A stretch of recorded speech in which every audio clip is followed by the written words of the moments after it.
was an early start to the day in Ho Chi Minh City. Still cool, the city just beginning to stir. Instead of battling through the endless morning traffic that snakes out from Saigon, we chose a different route, one that few visitors take. We boarded a modified speedboat at a small marina in District 1. Powered by a 200 horsepower Suzuki engine. And watch your head, sir. Thank you. There were 12 of us on board, each quietly excited for what lay ahead. And later, we also see many other things like truck made by the bamboo, truck made by the bombshell. We see some bunk later. We see the bunkers like dining bunker, kitchens, and medical bunker. We stop by the shooting range. If you want to shoot the gun, you can buy the green bullet, green gun. There are many kinds of gun later. You can take a look and try if you want. And then we go inside the tunnel. When we walk around and show you a regional size of the tunnel, very tiny, and we just go inside a short distance.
The Saigon River was our highway this morning, a fast-track route to the legendary Chi tunnels, where most tours travel 2.5 hours by congested road. Our journey upriver would take just over an hour, and it proved to be a wise decision.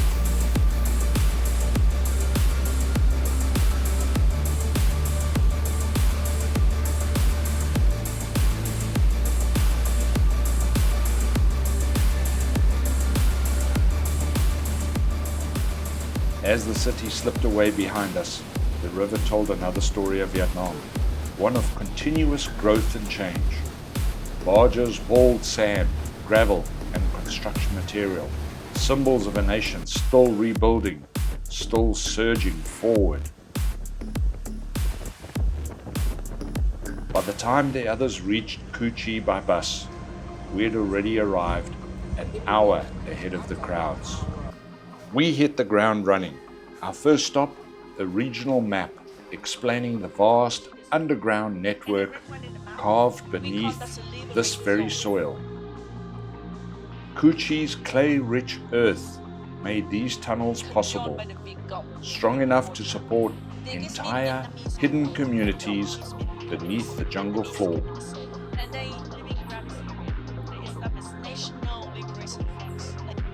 The cross-section model revealed just how complex the system was.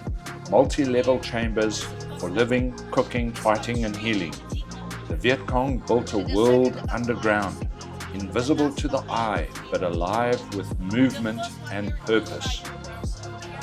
At one of the original tunnel entrances, a few brave members of our group attempted to squeeze inside. Very well camouflaged from the top. And you can imagine that's a very thick jungle. Very difficult for you to find out where's a real entrance, where's a fake entrance, because even sometimes they set up grenade underneath the duction. You can jump. Jump up. 1, 2, 3. No, keep When you go in, it's easy, but when you jump out, you see that it's so difficult because it's really stuck sometimes at the hip. And this one is about 20% bigger than the original side. They even make a little wider for you to get inside because other times even smaller and some people get stuck, so that's why they even wider a little bit. And sometimes the real one, but sometimes even the fake one, they set up grenade underneath of that too. So when I see the last person go inside the tunnel, when I see Americans outside, they will set up grenade underneath of that and disappear into the tunnel. When you go inside, you see that we have to strong arms up like that to make your shoulders slim and fit inside. You bend down and sit down inside the tunnel. It's connect from here to there, but it's not for you to move longer inside because we are afraid it's not safe for you to move. There's some insect also living at night, and it's quite small inside. Okay. Okay. Anybody want to try? If you feel fit, then you try. Okay. If you not fit, up. Okay, don't worry. Yeah. What does that Because say? you make fit. All that. There we go. I fitted. Hands up. Now.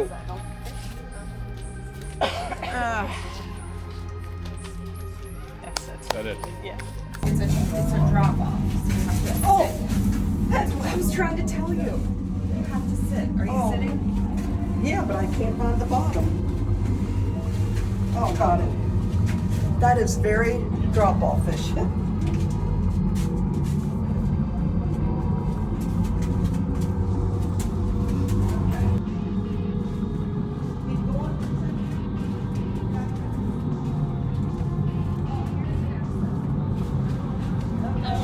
My living word, I'm glad I'm gonna record one of these tunnels. It's an instant lesson in perspective. The Viet Cong were lean, agile, and accustomed to these narrow passageways. For most Western visitors, even crouching proved a challenge. What was once a lifeline for the guerrillas quickly becomes a claustrophobic maze for anybody else.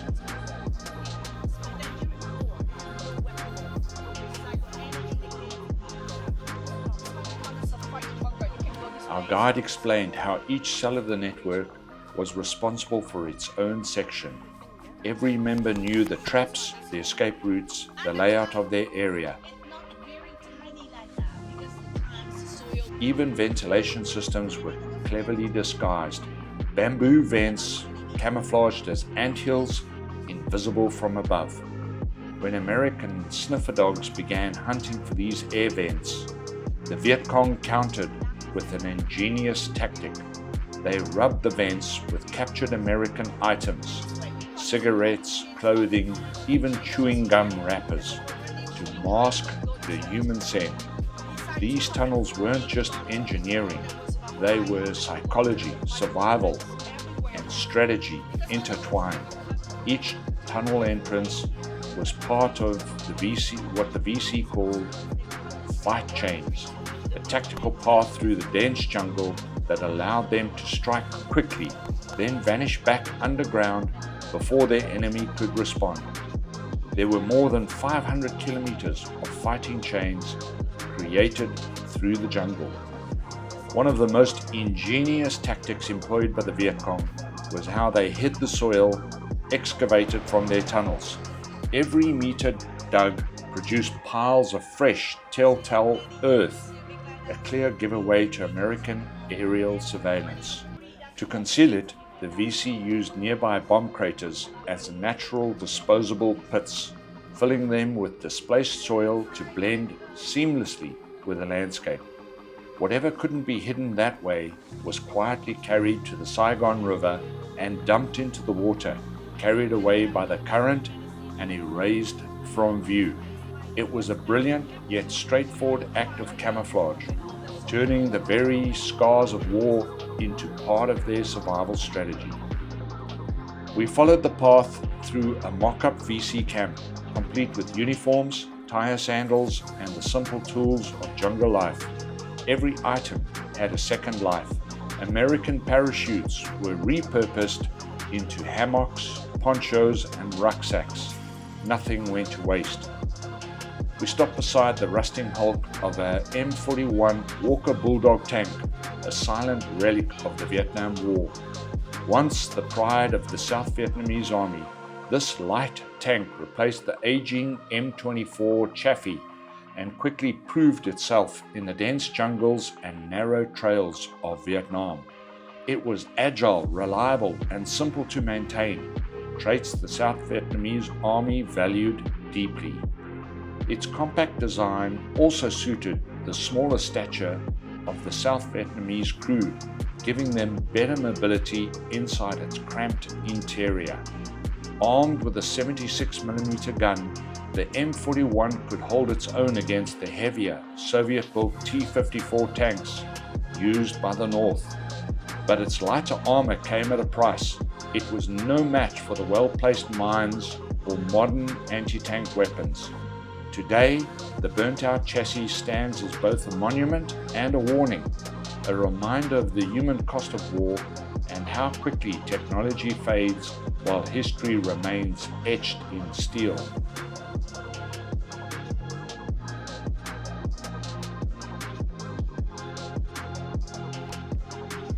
Nearby, a grim display of booby traps revealed the darker side of war. Ingenious yet brutal devices designed not only to kill but to wound, spikes laced with filth to guarantee infection and force medevac evacuation. Each trap told a story of psychological warfare through fear and uncertainty. So the second, the clipping armpits. Attacking the armpits. Next one, the rolling trap. Keep moving, please. Rolling traps. Yeah, it's like barbecue. You see, there's a roller. It's full around. It's like barbecue traps. Next one is a window. See, this set up like you close the window, step inside, falling down into the hole, and then folding chair. Single, but very effective. And you see the fish trap? One stick in the middle. When someone gets stuck in the middle, it's hard to get the leg out of that. Because in the middle, again, in the top, there are many other sticks, so they have to bring the whole truck to the hospital. And they call that the souvenir. The other one, seesaw, step one side, truck moving around, and take by the other side.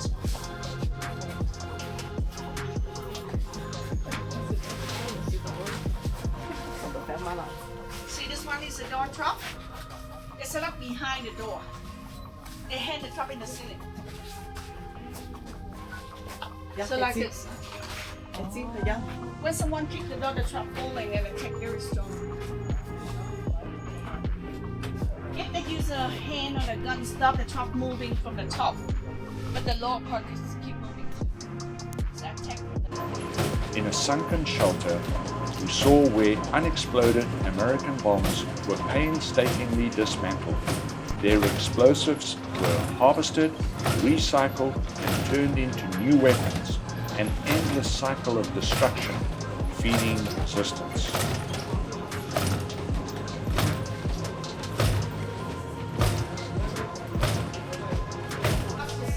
For those who wanted, there was a chance to fire live weapons at the range, AK-47s, M16s, even machine guns.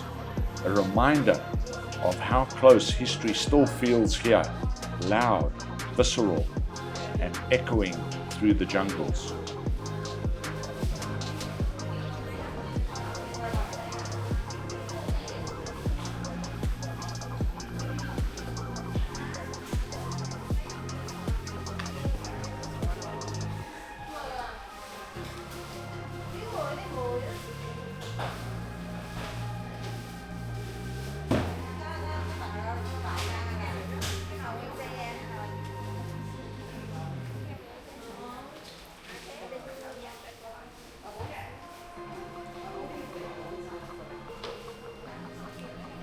We passed small workshops where local villagers demonstrated how rice paper is made, how tunnels were dug by hand, and how VC sandals were crafted from recycled car tires.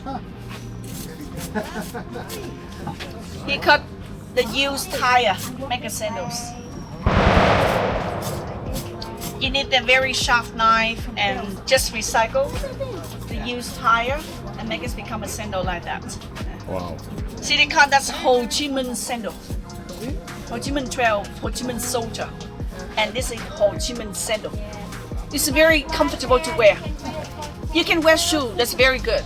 But you can imagine when you walk in the rainy season, you walk in the water, will be wet. In the rice field will be wet.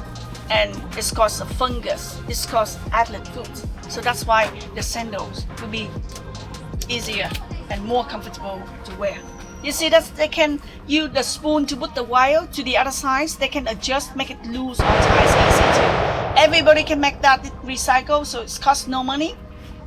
And you see, they can wear both way. This way, the other way, both way they can use too. And one pair like this? No, it's not one pair. This is one pair. You see the difference? One is going this way, one is going the other way. A fascinating trick. They often wore one sandal forward and the other one backwards, leaving footprints that confused anyone trying to track them. Slogan of people here: walk without footprint, cook without smoke, and speaking without noise. Everything keeps secret. So this is a pair of the sandals. Where do they get the tire? They can get that, even the weapon in the flea markets. Everybody yeah? can buy this. Every supporting from the Saigon government. People also even bring outside the scene. So that's a corruption. That's Tapioca plant. This is the cassava root that they eat. Our final stop brought us to a reconstructed field kitchen. Here we tasted cassava, the humble root vegetable that sustained countless Viet Cong soldiers through the war. It is easy to grow and nearly invisible to aerial reconnaissance.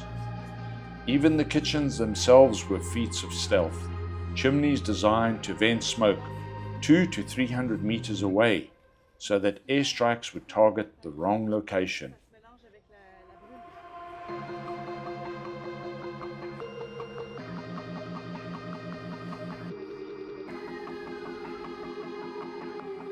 With the tour complete, we gathered for a well-earned lunch before heading back to Saigon.